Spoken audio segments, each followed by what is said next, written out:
ദൈവത്തിന്റെ സന്നിധിയിൽ രണ്ടു വാക്ക് പറയുവാൻ ലഭിച്ച സന്ദർഭത്തിൽ ആദ്യമായിട്ട് ഞാൻ സ്തുതിക്കുന്നു. തമ്പിച്ചാനുള്ള ബന്ധത്തിൽ എനിക്ക് പറയുവാനുള്ളത് രണ്ട് കാര്യമാണ്. എഫെസ്യർ 3:18 പറയുന്നു, ദൈവസ്നേഹത്തിന്റെ ആഴം, ഉയരം, നീളം, വീതി വിശുദ്ധന്മാരോട് കൂടെ ഗ്രഹിച്ചറിയുവാൻ എന്ന പൗലോസ് പറയുകയാണ്. എൻ്റെ ആത്മീയ ജീവിതത്തിന്റെ ആരംഭകാലത്ത്, എൻ്റെ കുട്ടിക്കാലത്ത് നല്ലൊരു അടിസ്ഥാനം ഇട്ടു തരുവാൻ എന്നെ സഹായിച്ച വിശുദ്ധന്മാരിൽ, പിതാക്കന്മാരിൽപ്പെട്ട ഒരു വ്യക്തിയാണ് ഈ തമ്പിച്ചായൻ. മാത്രമല്ല, നമ്മുടെ സ്ഥലത്ത് എറണാകുളം സെൻട്രലിന്റെ ലോക്കൽ പറവൂർ എന്ന സ്ഥലത്ത് വേലയുടെ ആരംഭ കാലഘട്ടത്തിൽ വളരെ കഷ്ടങ്ങളും പ്രയാസങ്ങളും ഉണ്ടായിരുന്നു. അന്ന് അവിടെ സ്ഥിര വേലക്കാരിലായിരുന്നു. ആലുവയിൽ നിന്നാണ് സുവിശേഷ വേലക്കാർ വന്ന ഞങ്ങളുടെ സ്ഥലത്ത് ദൈവത്തിന്റെ മനുഷ്യനെയും പ്രീതി നേടിയെടുത്ത ബഹുമാനപ്പെട്ട തമ്പി പാശ്ചോത്ത് ദൈവത്തെ സ്തുതിക്കുന്നു. തന്റെ സൗരഭൂരിതമായ സ്വഭാവത്തിനായിട്ടും സ്തുത്യർഹമായ ശുശ്രൂഷയ്ക്കായിട്ടും ദൈവത്തെ മഹത്വപ്പെടുത്തുന്നു. പിന്തലമുറയ്ക്ക് മാതൃകയാക്കാവുന്ന ഒട്ടേറെ ദിവ്യ സ്വഭാവങ്ങളുടെ ഒരു ആകത്തുകയായിരുന്നു ബഹുമാനപ്പെട്ട ഈ വിശുദ്ധൻ. തൻ്റെ വിശുദ്ധി, പ്രതിഷ്ഠാ ജീവിതം, താഴ്മ, അതുപോലെ പ്രാർത്ഥനാ ജീവിതം, നിസ്സീമമായ സ്നേഹം, ഇതൊക്കെ ആരെയും ആകർഷിക്കുന്ന ഘടകങ്ങളായിരുന്നു. ദിനവൃത്താന്ത പുസ്തകത്തിൽ യഹോശാഫാത്തിനെ കുറിച്ച് എഴുതിയിരിക്കുന്ന വേദഭാഗമാണ് ഞാൻ ഓർത്തത്. യഹോശാഫാത്ത് തന്റെ പിതാക്കന്മാരെ പോലെ നിദ്ര പ്രാപിച്ച് ദാവീദിന്റെ നഗരത്തിൽ പിതാക്കന്മാരുടെ അടുക്കൽ അടക്കം ചെയ്യപ്പെട്ടു എന്ന് എഴുതിയിരിക്കുന്നു. ഈ ആത്മീകമായ അനുഭവത്തിലേക്ക് ഈ പ്രിയ പാസ്റ്റർ കടന്നുപോയിരിക്കുന്നു. ആത്മീകമായ നിലയിൽ ശ്രേഷ്ഠമായ അനുഭവത്തിൽ കടന്നുപോയിരിക്കുന്നു. ചുരുങ്ങിയ ഒരു കാലയളവ് ഇദ്ദേഹത്തോടു കൂടെ ശുശ്രൂഷ ചെയ്യുവാൻ ഈ തൃശ്ശൂരിൽ ദൈവം എനിക്കൊരു അവസരം തന്നു. ഒരു ദിവസം, ഒരു പകലും ഒരു രാത്രിയും കൊണ്ട് അവസാനിക്കുന്നത് പോലെ ജീവിതം പലവിധമായ കഷ്ടങ്ങളും ബുദ്ധിമുട്ടുകളും നിറഞ്ഞതാണ്. സന്തോഷവും അതിൻ്റെ ഒരു ഭാഗത്ത് നിറഞ്ഞു നിൽക്കുന്നു. എൻ്റെ ആത്മീയ ശുശ്രൂഷയിലും ഞാൻ ഓരോ ദിവസവും ആഗ്രഹിക്കുന്നത് പിതാക്കന്മാരായ വിശുദ്ധന്മാർ, മുൻപിൽ കടന്നു പോകുന്ന മാതൃകാ പുരുഷന്മാർ കടന്നു പോകുന്നതായ നല്ല ആത്മീയ പാതയെ പിൻപറ്റുവാനാണ് ഞാനും ഓരോ ദിവസവും. സന്ദർഭത്തിൽ എനിക്കും ഒരു സാക്ഷിയായി നിൽപ്പാനായിട്ട് ദൈവമായ കർത്താവ് അനുവദിച്ചു തന്നായി നല്ല സന്ദർഭത്തിനായിട്ട് ഞാൻ ദൈവത്തെ സ്തുതിക്കുകയാണ്. ഈ പ്രിയ പാസ്റ്ററെ കുറിച്ച് പറയുകയാണെങ്കിൽ, ഞങ്ങൾ ഒന്നിച്ച് മദ്രാസിൽ അടയാറിൽ പാർത്തതായ സന്ദർഭം ഇപ്പോൾ ഞാൻ ഓർക്കുകയാണ്. ട്രെയിനിങ് സമയത്ത് അവിടെ വെച്ചാണ്, മദ്രാസിൽ അടയാറിൽ വെച്ചാണ് പാസ്റ്ററെ ആദ്യമായിട്ട് കാണുവാനായിട്ട് എനിക്ക് ഇടയായി തീർന്നത്. ദൈവത്തിന് സ്തോത്രം. ഒരു വർഷക്കാലം ഞങ്ങൾ അടയാറിൽ ഒന്നിച്ച് സഹോദരങ്ങളെ പോലെ കഴിയുവാനായിട്ട് ദൈവമായ കർത്താവ് ഞങ്ങൾക്ക് ഇടയാക്കി തീർത്തു. അതിനുശേഷമായിട്ട് ഞാൻ തിരുവല്ല സെന്ററിലേക്ക് സ്ഥലമാറ്റമായിട്ട് പോയി. ഇദ്ദേഹം എറണാകുളം സെന്ററിലേക്ക് സ്ഥലമാറ്റമായിട്ട് പോയി. എങ്കിലും അതിനുശേഷമായിട്ട് ഞങ്ങൾ പലപ്പോഴും പല ഇടങ്ങളിൽ വെച്ച് കാണുമ്പോഴൊക്കെയും ആ പഴയ സ്നേഹം ഞങ്ങൾ പുതുക്കുകയും അന്യോന്യം സംസാരിക്കുകയും ക്ഷേമങ്ങൾ പറയുകയും ദൈവത്തിന്റെ സ്തോത്രം, അങ്ങനെ ഞങ്ങൾ സന്തോഷമായി പിരിയുന്ന ആദ്യത്തെ ശ്രദ്ധിക്കുകയാണ്. ഈ ദൈവദാസനുമായി കണ്ണൂട്ടിയ സമയം മുതൽ തന്റെ ജീവിതത്തിൽ കണ്ടതായ താഴ്മയും ആ സൗമ്യതയും ആ സ്നേഹവും എൻ്റെ ഹൃദയത്തിലും വളരെ ആകർഷിക്കാനിടയായി തീർന്നിട്ടുണ്ട്. കർത്താവിനെ സ്തോത്രം ചെയ്യുന്നു. മറ്റുള്ളവർക്ക് അനുകരിക്കത്തക്കതായ ശ്രേഷ്ഠമേറിയ അനേക വിശേഷമേറിയ ഗുണങ്ങൾ തൻ്റെ ജീവിതത്തിൽ കൂടെ അനുഭവമാക്കുവാൻ കൃപയാൽ എൻ്റെ ജീവിതത്തിലും പ്രാപിച്ചിട്ടുണ്ട്. ഇവിടെ കേട്ടതായ സാക്ഷിയെ ഓരോന്ന് ഞാൻ കേട്ടപ്പോൾ ഇതിലൊരംശം പോലെ എൻ്റെ ജീവിതത്തിലില്ലല്ലോ കർത്താവേ എന്ന് എന്നെ തന്നെ കണ്ടുണരുവാൻ കൊണ്ടും സഹായിച്ചു. കർത്താവ് സ്തോത്രം. ഈ ദിവ്യമായ സ്വഭാവം എൻ്റെ ജീവിതത്തിൽ പ്രാപിപ്പാൻ ദൈവമേ ഒരു കൃപ നൽകണമേ എന്ന് എന്നെ സമർപ്പിക്കാനും ദൈവം സഹായിച്ചു. രണ്ട് വാക്ക് സാക്ഷ്യം പറയുവാൻ ദൈവം അവസരം നൽകിയതിനാൽ ഞാൻ ദൈവത്തെ സ്തുതിക്കുന്നു. എറണാകുളത്ത് ഞങ്ങൾക്ക് ഒന്നിച്ച് കർത്താവിൻ്റെ വില ചെയ്യുവാനുള്ളതായ ഭാഗ്യമുണ്ടായി. ഞാൻ ആദ്യമായി തന്നെ എറണാകുളത്ത് വരുമ്പോൾ തമ്പിച്ചാൻ വിശേഷമായ മാതൃകയുള്ള ഒരു വ്യക്തിയായിരുന്നു. ഞങ്ങൾക്ക് കൂട്ടുവേലക്കാരായ ഞങ്ങൾക്ക് എല്ലാവർക്കും തന്നെയും തമ്പിച്ചാൻ ഒരു മാതൃകയും ഒരു ഭയവും ആയിരുന്നു. വിശേഷാൽ കൂട്ടു സഹോദരങ്ങളായ ഞങ്ങളുടെ ഏത് ആവശ്യങ്ങളിലും എത്തുന്ന ഒരു അനുഭവം ഉണ്ടായിരുന്നു. ഞങ്ങളുടെ കർഷകർ എന്താണോ അതറിഞ്ഞ് ഞങ്ങൾക്ക് വേണ്ടി പ്രവർത്തിക്കുന്ന ഒരു സ്വഭാവം ഉണ്ടായിരുന്നു. വാങ്ങുന്നതിനേക്കാൾ കൊടുക്കുന്ന ഭാഗ്യം എന്ന വാക്യം യഥാർത്ഥത്തിൽ തമ്പിച്ചാനിൽ അനുവദിച്ചതായ 2 നിമിഷത്തിനുള്ളിൽ സാക്ഷ്യം പറഞ്ഞിട്ട് ആഗ്രഹിക്കുന്നു. ബഹുമാനപ്പെട്ടായ ഈ പാസ്റ്ററുമായിട്ട് ദീർഘവർഷത്തെ പരിചയമുണ്ട്, കുടുംബമായിട്ട് പരിചയമുണ്ട്. ദൈവത്തിന് സ്തോത്രം. ഞാനിവിടെ വന്ന സന്ദർഭത്തിൽ യാക്കോബിന്റെ ലേഖനം 5-ാം അധ്യായത്തിന്റെ 10-ാം വാക്യമാണ് എൻ്റെ സ്മൃതിബദ്ധത്തിൽ വന്നത്. വിശുദ്ധന്മാരുടെ കഷ്ടാനുഭവത്തിലും ദീർഘക്ഷമയ്ക്കും സഹിഷ്ണുതയ്ക്കും ദൃഷ്ടാന്തമാക്കി വെച്ചിരിക്കുന്നു. അദ്ദേഹത്തിന്റെ രോഗശൈലിയിൽ 2 പ്രാവശ്യം കാണുവാനിടയായി തീർന്നു. സഹിഷ്ണുതയ്ക്കും കഷ്ടാനുഭവത്തിനും ദീർഘക്ഷമ എന്ന് പറയുമ്പോൾ അതിൽ അന്തർലീനമായിരിക്കുന്ന മറ്റൊരു കാര്യമുണ്ട്. ദൈവ മക്കൾ വിശ്വാസത്തിന് അല്ലെങ്കിൽ ദൈവിക രോഗശാന്തിക്ക് വേണ്ടി പോരാടുന്ന അർത്ഥം. അവർ എനിക്ക് പ്രസാദമുള്ള സൃഷ്ടന്മാരാകുന്നു എന്നുള്ള ദൈവത്തിന്റെ വചനം. ദൈവം പ്രസാദിക്കുന്ന ഒരു ശ്രേഷ്ഠനായ വിശുദ്ധനായി ഈ പ്രിയപ്പെട്ട തമ്പിച്ചാൻ അറിയപ്പെടുവാൻ, തന്നെ അവിധത്തിൽ കാണുവാൻ ദൈവം എനിക്കും കൃപ നൽകിയതുകൊണ്ട് ഞാൻ ദൈവത്തെ സ്തുതിക്കുന്നു. കർത്താവിന്റെ ശുശ്രൂഷയ്ക്കായി വന്ന കാലം മുതൽ ഈ പ്രിയപ്പെട്ടവരെ കാണുവാനും പരിചയപ്പെടുവാനും എനിക്ക് ഇടയായിട്ടുണ്ട്. താൻ തിരുവല്ലാസങ്ങളിൽ നിന്നും കർത്താവിന്റെ ശുശ്രൂഷയ്ക്കായി ഇറങ്ങിയവനാകയാൽ ഞാനും ആ സെന്ററിൽ കർത്താവിന്റെ ശുശ്രൂഷ ചെയ്യുന്നത് കൊണ്ട് എന്നെ കാണുന്ന സമയങ്ങളിലെല്ലാം എന്നെ വളരെ സ്നേഹത്തോടുകൂടെ ഇടപെടുകയും സംസാരിക്കുകയും അവിടെയുള്ള പലരുടെയും പല കാര്യങ്ങൾ എന്നോട് ചോദിച്ച് താൻ മനസ്സിലാക്കുകയും ചെയ്യുമായിരുന്നു. ഞാൻ തന്നെ കാണുന്ന സമയങ്ങളിലെല്ലാം താൻ ഒരു പാസ്റ്റർ ആകുന്നതിന് മുൻപ് തന്നെ എന്തോ എനിക്ക് തന്നോട് സ്നേഹത്തെക്കാളുപരി ഒരു ബഹുമാനമാണ് ഉണ്ടായിരുന്നത്. ഇത്രയും ബഹുമാനത്തോടും അതേസമയം ഒരു ഭയത്തോടും കൂടിയാണ് തന്നോട് ഇടപെട്ടിട്ടുള്ളതും സംസാരിച്ചിട്ടുള്ളതും. 1994 വർഷത്തിലിருந்து പ്രിയமான இந்த தம்பி அப்பச்சனோட கூட உள்ள பழக்கம் உண்டாயிருக்க தேவன் எனக்கு கிருபை தந்தார். 1994 വർഷം മുതൽ പ്രിയ തമ്പി അപ്പച്ചനുമായിട്ട് പരിചയപ്പെടുവാൻ ദൈവം എനിക്ക് സഹായിച്ചു. அன்று முதல் நான் இவரை காணும் பொழுதெல்லாம் எனது உள்ளம் தேவ அன்பினால் பரவசப்படுவதுண்டு. അന്ന് മുതൽ ഞാൻ തന്നെ കാണുമ്പോഴൊക്കെയും ദൈവസ്നേഹത്താൽ എന്റെ ഹൃദയം നിറഞ്ഞിരിക്കുകയാണ്. முதல் முறையாக நான் அவரை சந்திக்கவில்லை, அவர் என்னை சந்திக்க வந்தார். ആദ്യമായി ഞാൻ തന്നെ കാണാൻ പോയതിൽ അല്ല, താൻ എന്നെ കാണാനാണ് വന്നത്.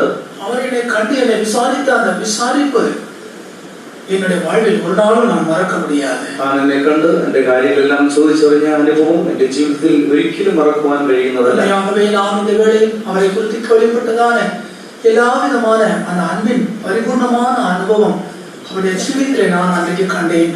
തന്നെ കുറിച്ച് കേട്ടിരുന്നതായ സ്നേഹത്തിന്റെ ആ പൂർണ്ണത അന്ന് ഞാൻ തന്റെ ജീവിതത്തിൽ കാണുകയുണ്ടായി. அன்று முதல் இன்று வரைக்கும் எப்பொழுதெல்லாம் சந்திக்க முடியாத சந்தர்ப்பம் வந்துள்ளதோ அப்பொழுதெல்லாம் இவ்விதமான ஒரு பரிசுத்தவான்களை காண்பதற்கு தேவன் சாக்கியம் தந்தாரே என்று நன்றியுள்ள இதயத்தோடு நான் அவருக்காக கர்த்தரை ஸ்தோத்திரிக்கிறேன். അന്ന് മുതൽ എപ്പോഴെല്ലാം തന്നെ കാണുവാൻ സാഹചര്യം ഉണ്ടായിട്ടുണ്ടോ, എപ്പോഴെല്ലാം ഇങ്ങനെയുള്ള വിശുദ്ധന്മാരെ കാണുവാൻ ദൈവത്തിന്റെ ജീവിതത്തിൽ ഭാഗ്യം തന്നല്ലോ എന്ന് ഞാൻ ചിന്തിച്ച് നാം ദൈവത്തിന് സ്തോത്രം ചെയ്യാറുണ്ട്. അധികാരത്തിൽ നിന്ന് ദൈവം നമ്മെ വിടുതലാക്കിനാർ.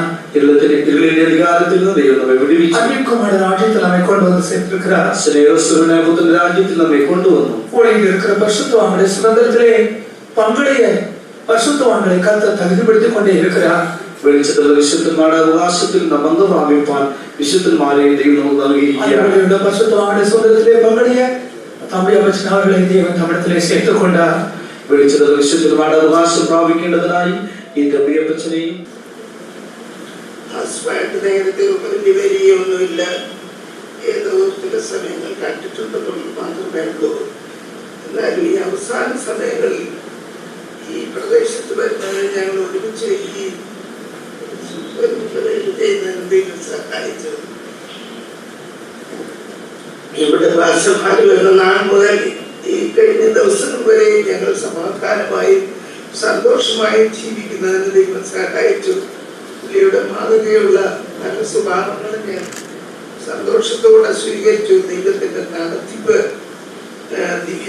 സൗമ്യതയുള്ള സ്വഭാവം, ധാരണയുള്ള സ്വഭാവം, ഏത് പ്രശ്നങ്ങളുടെ മധ്യത്തിലും ചില പ്രശ്നങ്ങൾ വന്നപ്പോഴൊക്കെ ഇതെങ്ങനെ പരിഹരിക്കും, എങ്ങനെ ഇത് പുള്ളി തരണം ചെയ്യുമെന്ന് ഞാൻ ഇങ്ങനെ എങ്ങനെ അത് വഹിക്കുമെന്നുള്ള അത് ഞാൻ ഇങ്ങനെ സൂക്ഷിച്ചുകൊണ്ടിരുന്നിട്ടുണ്ട്.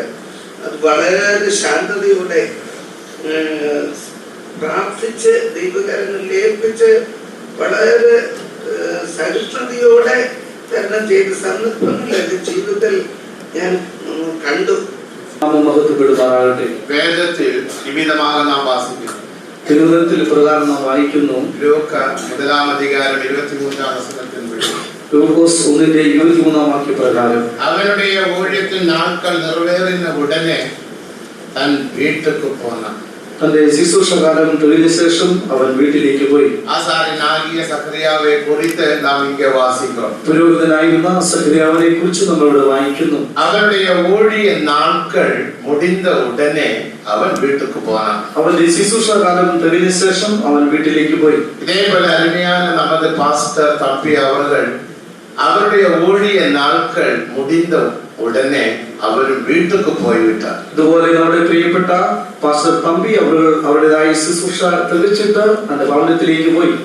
ഇനിയും തമ്പി അവർക്ക് ഒരു പ്രശ്നവും ഇല്ല. ഇനിയും തമ്പി അവർക്ക് യാതൊരു പ്രശ്നവും ഇല്ല. ദേവനുക്ക് മഹിമേ. ദൈവത്തിന് മഹത്വം. ഞാൻ എന്റെ ഊഴിയത്തെ മുടിച്ച് എൻ വീട്ടിലേക്ക് പോകാൻ മികവും വാഞ്ചയായിരിക്കുന്നു. ഞാനും എന്റെ ശുശ്രൂഷ തെളിച്ച് എന്റെ ഭവനത്തിൽ പോകാൻ വളരെ ആഗ്രഹത്തോടിരിക്കുന്നു. 77-ാം ആണ്ടിലിരുന്ന് പാസ്റ്റർ തമ്പി അവരെ എനിക്ക് തെരിയും. 77-ാം വർഷം മുതൽ പാസ്റ്റർ തമ്പി അവരെ എനിക്ക് അറിയാം.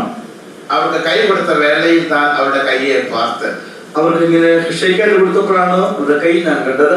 ദേവരുടെ ഊഴിയത്തിൽ ശരീരത്തിൻപടിയുള്ള വേലയിൽ മികവും വൈരാഗ്യമുള്ള ഒരു ദേവദാസൻ. എന്നാൽ കർത്താവിന്റെ പേരിൽ ശാരീരികമായ പ്രവൃത്തികളിൽ വളരെ എരിവുള്ള ഒരു ദേവദാസനായിരുന്നു താൻ. 78-ാം ആണ്ടിൽ നമ്മുടെ കൺവെൻഷൻ ജനുവരി മാസത്തിൽ നടന്നത് അടയാറിൽ. 78-ാം വർഷത്തിൽ ജനുവരി മാസത്തിൽ കൺവെൻഷൻ നടന്നിരുന്നു. അപ്പോൾ മഴ പെയ്തത്. അന്ന് മഴ പെയ്തിരുന്നു. അங்கെല്ലാം തണ്ണി വന്നത്. അവിടെ എല്ലാം വെള്ളം വർദ്ധിച്ചു. നമ്മളുള്ള സഹോദരങ്ങളും പാസ്റ്റർ തമ്പി അവர்களும் அந்த தண்ணியை தடை செய்யும்படியாக மிகவும் போராடுகிறது நான் பார்த்தேன். സഹോദരന്മാരും പാസ്റ്റർ തമ്പി അവர்களுം ഈ വെള്ളം തടയുവാൻ വളരെ അധ്വാനിച്ചു. കൈയില്ല എன்ற കുറയില്ല. അവർ ദൈവം നല്ല കൈയെ തന്ന കൈയില്ല എന്നുള്ളതായ ഒരു കുറവില്ലാതെ ദൈവം നല്ല കൈ തനിക്ക് കൊടുത്തു. പ്രിയ പാസ്റ്ററുമായി ചെറിയ പ്രായം മുതൽ പരിചയമുണ്ടെങ്കിലും ശ്രദ്ധിക്കപ്പെടേണ്ടതായ ഒരവസരമുണ്ടായി. 1990 ഇവിടെ വെച്ചൊരു സുശേഷക്കാർ മീറ്റിംഗ് നടക്കുമ്പോൾ എറണാകുളത്തുനിന്ന് അദ്ദേഹവും വന്നിരുന്നു. ഞാനന്ന് ഇവിടെ പാർക്കുകയാണ്. അന്നൊരു മീറ്റിംഗിൽ ഉണ്ടായ പരിശുദ്ധാത്മാവിൻ്റെ ഒരു ശക്തിയായ പ്രവർത്തനത്തിൽ ഈ പ്രിയ ബന്ധുക്ഷൻ വലിയൊരു ആയുധമായി. അന്നത്തെ ആ ആത്മശക്തിയും ഉണർവുമെല്ലാം കണ്ട് ഞാൻ അങ്ങ് ശ്രദ്ധിക്കപ്പെട്ടു. അന്ന് മുതൽ തനുമായി ഒരു ഹൃദയത്തിൽ മറക്കാത്ത ഒരു മനുഷ്യനായി തൻ്റെ അനുഭവങ്ങൾ മായാത്ത ഒരു മുദ്രയുമായി എനിക്ക് ബോധ്യപ്പെടുകയും. 1981 മുതലുള്ള പരിചയമുണ്ട്. 17 വർഷം ഞാനും ഇദ്ദേഹവും ഒരുമിച്ച് എറണാകുളം സെൻട്രലിൽ കർത്താവിന് ശുശ്രൂഷ ചെയ്തു. പക്ഷേ ഇന്ന് ഇവിടുത്തെ സാക്ഷി കേട്ടപ്പോൾ അനേക അമൂല്യങ്ങളായ ദിവ്യ സ്വഭാവങ്ങൾ തന്നിൽ അടങ്ങിയിരിക്കുന്നല്ലോ. നമുക്ക് അനുകരണീയമായ അനേക കാര്യങ്ങൾ തൻ്റെ ജീവിതത്തിൽ ശുശ്രൂഷയിലും ഉണ്ടല്ലോ എന്ന് ഓർത്ത് ഒരിക്കൽ കൂടെ എൻ്റെ ജീവിതത്തിൽ ഇനിയുള്ള സമയം കർത്താവിന് വേണ്ടി ഒന്നുകൂടെ എൻ്റെ ജീവിതത്തെ ക്രമീകരിച്ച് ജീവിക്കാൻ ആഗ്രഹിക്കുന്നു. എറണാകുളത്ത് വെച്ച് 1992 എൻ്റെ ഓർമ്മ ശരിയാണെങ്കിൽ ഒരു വലിയ പ്രതിസന്ധി ഘട്ടത്തിലേക്ക് വന്നു. എങ്ങനെ ഇത് കൈകാര്യം ചെയ്യണമെന്ന് അറിയില്ലായിരുന്നു. അദ്ദേഹം വളരെ ശാന്തനും സൗമ്യനുമാണ്. ഞാൻ പലപ്പോഴും പറയാറുണ്ട്, ആകാശം ഇളകി വന്നാലും നബി പാസ്റ്റർ അനങ്ങില്ല. അനേക വിശേഷ സാക്ഷികൾ അവരെ കുറിച്ച് ഇപ്പോൾ കേട്ടപ്പോൾ ഈ സാക്ഷിയിൽ എനിക്ക് ഒരു കാര്യം മനസ്സിലായത്, ദൈവജനത്തിന് സമാധാനത്തെ ഉണ്ടാക്കുന്ന ഒരു ദൈവത്തിൻ്റെ ദാസനായിരുന്നു എന്നാണ് ഞാൻ മനസ്സിലാക്കുന്നത്. ദൈവവചനത്തിൽ നാം വായിക്കുന്നത് സമാധാനത്തെ ഉണ്ടാക്കുന്ന മനുഷ്യൻ ഭാഗ്യവാൻ, അവൻ ദൈവത്തിൻ്റെ പുത്രൻ എന്ന് വിളിക്കപ്പെടുമെന്നാണ്. സമാധാനത്തെ ഉണ്ടാക്കുന്ന സഭയിലും ജനത്തിനും അനുഗ്രഹത്തെ പകർന്ന ഒരു വിശുദ്ധൻ ദൈവത്തെ സ്തുതിക്കുന്നു. പ്രിയ പാസ്റ്ററെ പരിചയപ്പെട്ട നാൾ മുതൽ തൻ്റെ ജീവിതത്തിലുണ്ടായ വിസ്തരിക്കപ്പെട്ട ഗുണങ്ങളെ കുറിച്ച് വീണ്ടും ഞാനിത് എല്ലാം ആവർത്തിക്കേണ്ട ആവശ്യമില്ല. നടത്തിമാരെ ബഹുമാനിക്കുന്ന ഒരു വിസ്തരിക്കപ്പെട്ടതായിരിക്കുന്ന സ്വഭാവം തൻ്റെ ജീവിതത്തിലുണ്ടായി. എന്നെക്കാളും ഒരു വയസ്സ് താൻ മൂത്തതാണ്. അപ്പോൾ തന്നെ എന്നെ വിളിക്കുന്നത് അച്ചായ എന്ന് വിളിക്കും. ഞാൻ പറയാറുണ്ട്, അങ്ങനെ ശരി ഒരിക്കലും പറയരുത്, പാസ്റ്റർ എന്ന് വിളിച്ചാൽ അല്ലെങ്കിൽ പേര് വിളിച്ച താൻ ചിരിക്കും. താൻ ഇവിടെ സെൻട്രൽ പാസ്റ്ററായിട്ട് ചാർജ് എടുത്തപ്പോൾ വന്ന് കയറി ഉടനെ എന്നെ വിളിച്ചു, ഒരു വാക്ക് പ്രാർത്ഥിക്കണം, ഞാൻ ഇവിടെ വന്നല്ലോ. 2 വാക്ക് പറഞ്ഞിരുന്നവരാണ്. 2 ദിനവൃത്താന്ത പുസ്തകം 24-ാം അധ്യായം 16-ാം വാക്യം. അവൻ ഇസ്രായേലിൽ ദൈവത്തിൻ്റെയും അവന്റെ ആലയത്തിൻ്റെയും കാര്യത്തിൽ നന്മ ചെയ്തിരിക്കൊണ്ട് അവർ അവനെ ദാവീദിന്റെ നഗരത്തിൽ രാജാക്കന്മാരുടെ ഇടയിൽ അടക്കം ചെയ്തു. കർത്താവിന്റെ ആലയത്തെക്കുറിച്ച് വളരെ എരിവും തീഷ്ണതയുമുള്ള ഒരു ശ്രേഷ്ഠ ദൈവദാസനായി